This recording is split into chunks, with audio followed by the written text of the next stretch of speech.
बिस्मिल्लाहिर्रहमानिर्रहीम इय्याका नअबुदु व इय्याका नस्तईन। मेरे पाकिस्तानियों, जब तक ये पैगाम आप तक पहुँचेगा मुझे ये अरेस्ट कर चुके होंगे और मैं जेल में होऊंगा। तो मेरी आपसे सिर्फ एक ही रिक्वेस्ट है, अपील है कि आपने घरों में चुप करके नहीं बैठना।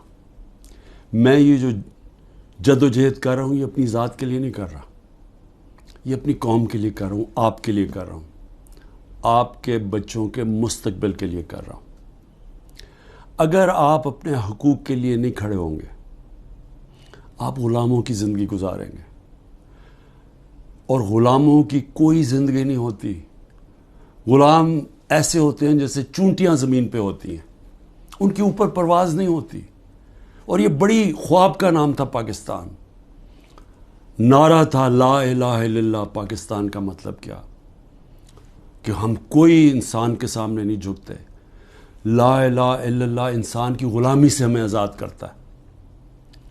और हमारे नबी सल्लल्लाहु अलैहि वसल्लम ने अपनी मदीना की रियासत में सबसे पहले इंसानों को आज़ाद किया था अदल और इंसाफ दे के। ये है जंग इंसाफ की, आपके हकूक़ की, आपकी आज़ादी की। और कभी भी याद रखें, कोई आज़ादी प्लेट में रख के नहीं देता।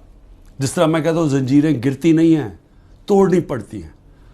पुरअमन एहतजाज आपने करते रहना है जब तक कि आपको आपका हक नहीं मिलता। और वो सबसे बड़ा फंडामेंटल राइट है वोट के ज़रिए अपनी हुकूमत मुंतखब करना, ना तो किसी और कोई कब्ज़ा ग्रुप इस मुल्क के ऊपर कब्ज़ा करके बैठ जाए जो आज कब्ज़ा करके बैठा हुआ है। शुक्रिया।